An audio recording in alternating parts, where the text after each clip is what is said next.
जय गौ माता, जय गोपाल। मैं अखिल विश्व कामधेनु सेवक ज्योतिष आचार्य अंकित रावल आप सभी को प्रणाम करता हूँ। आज हम अंतर्राष्ट्रीय संस्था चलाने वाले आर्ट ऑफ लिविंग के एडमिन श्री रविशंकर जी के कैंपस में आए हुए हैं। आप देख सकते हैं ये इनका आयुष विराम है, जहाँ विभिन्न प्रकार के रोगों का इलाज होता है और यहाँ भारत ही नहीं विभिन्न देशों के कई रोगी यहाँ आकर अपने मानव शरीर के उपकरणों को सुधार रहे हैं। तो ये बड़ा ही सुंदर कैंपस है। यहाँ कई प्रकार की वनस्पतियों का सुंदर ढंग से पुनर्जीवन कार्य प्रारंभ है। कई विभिन्न प्रकार की नक्षत्र वाटिकाओं का पुनरुद्धार है। तो आप देख सकते हैं कि बड़ा ही विशाल कैंपस है। जय गौ माता, जय गौ।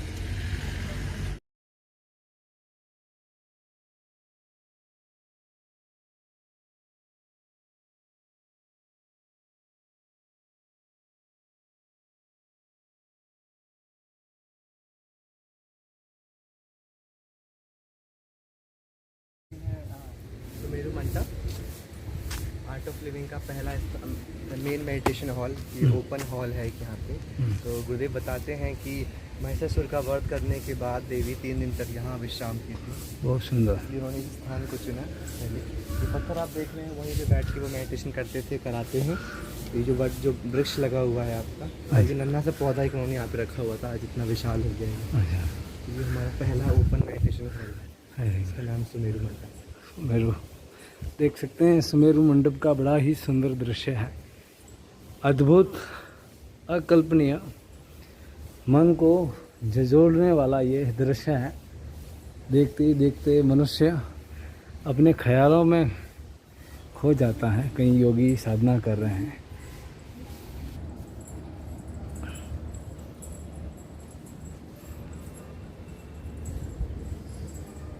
बड़ा ही सुंदर दृश्य, मन को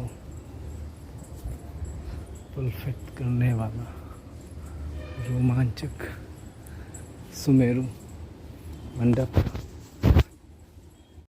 बहुत ही शानदार और लाजवाब यह सत्संग स्टेडियम बना हुआ है, म्यूजिकल के साथ।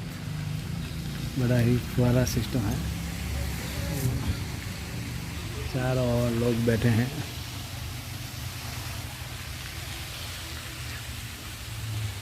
हरे कृष्णा। आज हम श्री रविशंकर जी महाराज के अंतर्राष्ट्रीय सेंटर बेंगलोर में पहुंचे हैं और आप ये बड़ा ही सुंदर नज़ारा देख सकते हैं इस पूरे आश्रम का। कितना भव्य, कितना सुंदर फैला हुआ है ये आश्रम, अद्भुत है। जो आपको ये बड़ा जो हॉल दिख रहा है, यह मेडिटेशन हॉल है। इसमें सभी लोग मेडिटेशन के लिए आते हैं और सामने जो लेक है, उसी लेक के पीछे गुरुकुलम है, उसके पीछे गौशाला है। तो बड़ा ही सुंदर ये आइलैंड पर डेवलप हुआ है। आप देख सकते हैं, बड़ा ही सुंदर नज़ारा है।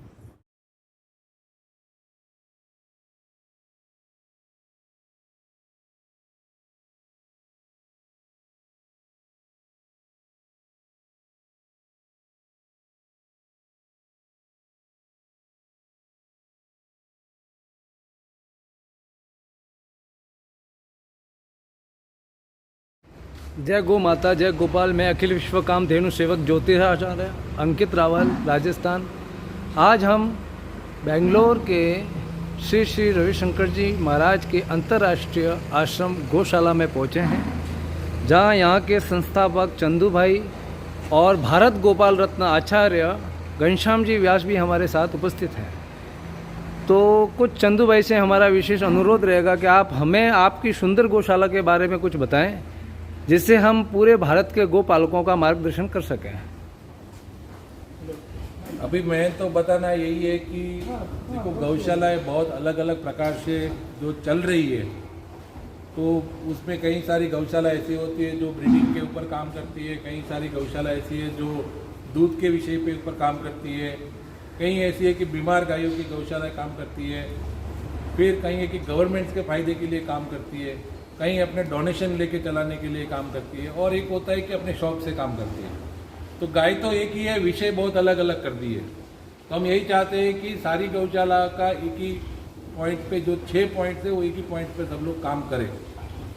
तो ऐसे हमने यहाँ पे एक मॉडल बना के रखा है। तो यहाँ पे अभी मेरे पास 1300 प्लस गाय है, और ज़्यादातर गाय मेरे पास गिर है, और हमने 2 गाय से चालू किया था यहाँ पे 2002 में।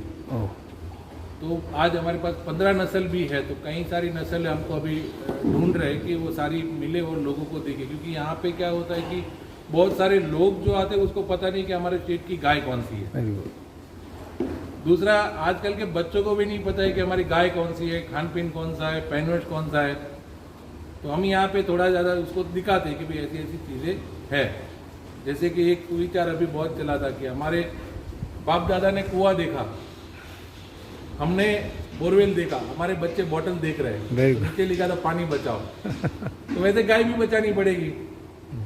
तो वो उस विषय पे काम कर रहे हैं। और दूसरा है कि हम एग्रीकल्चर में भी बहुत बड़ा काम कर रहे हैं कि गौ आधारित खेती।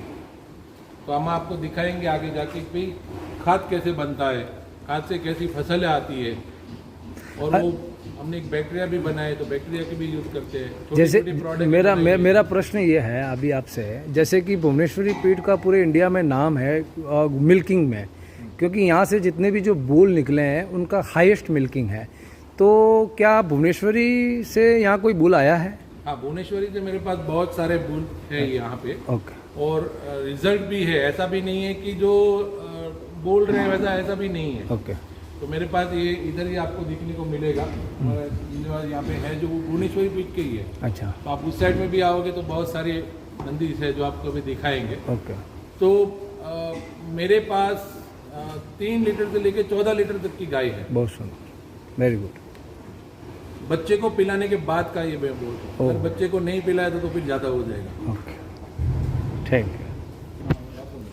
ये जो हमारे सामने जो बूल खड़ा है ये भुवनेश्वरी पीठ का है, आप देख सकते हैं, बड़ा ही सुंदर बूल है।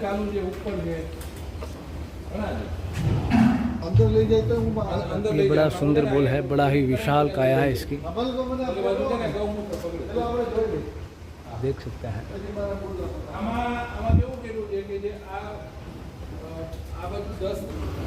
इसमें जो हम देख रहे हैं ये जो सारी गायें जो है ये फर्स्ट डिलीवरी के बाद सेकंड डिलीवरी के लिए खड़ी हैं, और ये गायें अभी 11 हैं और ये फर्स्ट डिलीवरी के लिए तैयार हैं। तो इन श्री के यहाँ सारे नंबर दे रखे हैं कि कौन सी गाय की क्या स्थिति है, वो कौन सी नस्ल से जुड़ी हुई है।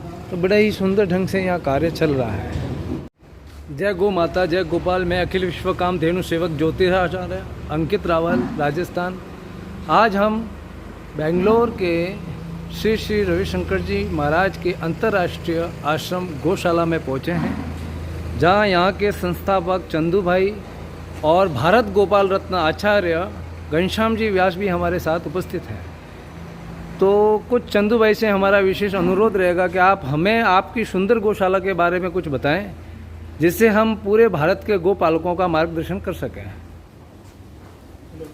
अभी मैं तो बताना यही है कि देखो, गौशालाएं बहुत अलग अलग प्रकार से जो चल रही है, तो उसमें कई सारी गौशाला ऐसी होती है जो ब्रीडिंग के ऊपर काम करती है, कई सारी गौशाला ऐसी है जो दूध के विषय पे ऊपर काम करती है, कहीं ऐसी है कि बीमार गायों की गौशाला काम करती है, फिर कहीं है कि गवर्नमेंट्स के फ़ायदे के लिए काम करती है, कहीं अपने डोनेशन लेके चलाने के लिए काम करती है, और एक होता है कि अपने शौक से काम करती है। तो गाय तो एक ही है, विषय बहुत अलग अलग कर दिए। तो हम यही चाहते हैं कि सारी गौशाला का एक ही पॉइंट पे, जो 6 पॉइंट थे वो एक ही पॉइंट पे सब लोग काम करें। तो ऐसे हमने यहाँ पे एक मॉडल बना के रखा है। तो यहाँ पे अभी मेरे पास 1300 प्लस गाय है, और ज़्यादातर गाय मेरे पास गिर है, और हमने 2 गाय से चालू किया था यहाँ पे 2002 में। तो आज हमारे पास 15 नस्ल भी है। तो कई सारी नस्ल हमको अभी ढूंढ रहे हैं कि वो सारी मिले और लोगों को देखे, क्योंकि यहाँ पे क्या होता है कि बहुत सारे लोग जो आते हैं उसको पता नहीं कि हमारे स्टेट की गाय कौन सी है। दूसरा, आजकल के बच्चों को भी नहीं पता है कि हमारी गाय कौन सी है, खान पीन कौन सा है, पहनवेश कौन सा है। तो हम यहाँ पे थोड़ा ज़्यादा उसको दिखाते हैं कि भाई ऐसी ऐसी चीज़ें है। जैसे कि एक विचार अभी बहुत चला था कि हमारे बाप दादा ने कुआं देखा, हमने बोरवेल देखा, हमारे बच्चे बॉटल देख रहे हैं, Very good. नीचे लिखा था पानी बचाओ। तो वैसे गाय भी बचानी पड़ेगी, तो वो उस विषय पे काम कर रहे हैं। और दूसरा है कि हम एग्रीकल्चर में भी बहुत बड़ा काम कर रहे हैं कि गौ आधारित खेती। तो हम आपको दिखाएंगे आगे जाके कि भाई खाद कैसे बनता है, खाद से कैसी फसलें आती है, और वो हमने एक बैक्टीरिया भी बनाया है, तो बैक्टीरिया के भी यूज़ करते हैं। जैसे छोटी प्रोडक्ट मेरा प्रश्न ये है अभी आपसे, जैसे कि भुवनेश्वरी पीठ का पूरे इंडिया में नाम है मिल्किंग में, क्योंकि यहाँ से जितने भी जो बुल निकले हैं उनका हाईएस्ट मिल्किंग है।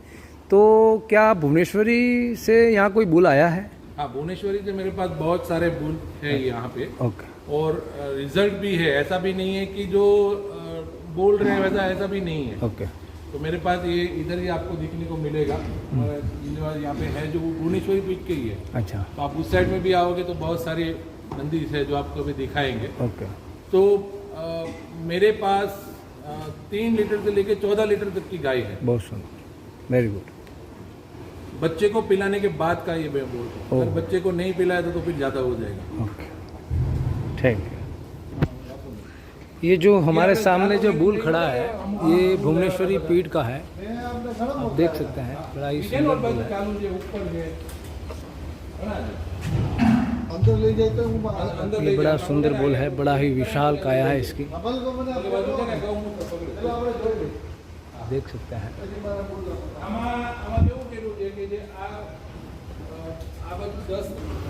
इसमें जो हम देख रहे हैं ये जो सारी गायें जो है ये फर्स्ट डिलीवरी के बाद सेकंड डिलीवरी के लिए खड़ी हैं, और ये गायें अभी ज्ञापन है और ये फर्स्ट डिलीवरी के लिए तैयार हैं। तो इन श्री के यहाँ सारे नंबर दे रखे हैं कि कौन सी गाय की क्या स्थिति है, वो कौन सी नस्ल से जुड़ी हुई है। तो बड़ा ही सुंदर ढंग से यहाँ कार्य चल रहा है।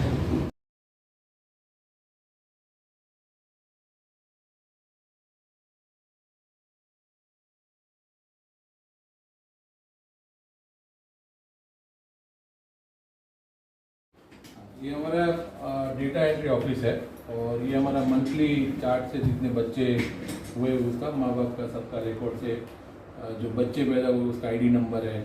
तो जितने भी नंदीज है उसका फैमिली ट्री हमारे पास है 7 जनरेशन का, तो उस हिसाब से उसका सारा ब्रीडिंग रिपोर्ट बना के रखे हैं। अभी तक कहने का आपका तात्पर्य जितनी भी आपके पास नई नई जो ब्रीडिंग आई है गिर की, तो सबके अलग अलग माता पिता का सारा रिकॉर्ड है, किससे कि भुवनेश्वरी में आप नंबर दिए हुए तो उसका जो फैमिली चार्ट है उसके पीछे हमारा जो नए बच्चे आते हैं उसका एक फैमिली चार्ट निकालते हैं। बहुत सुंदर, बहुत सर।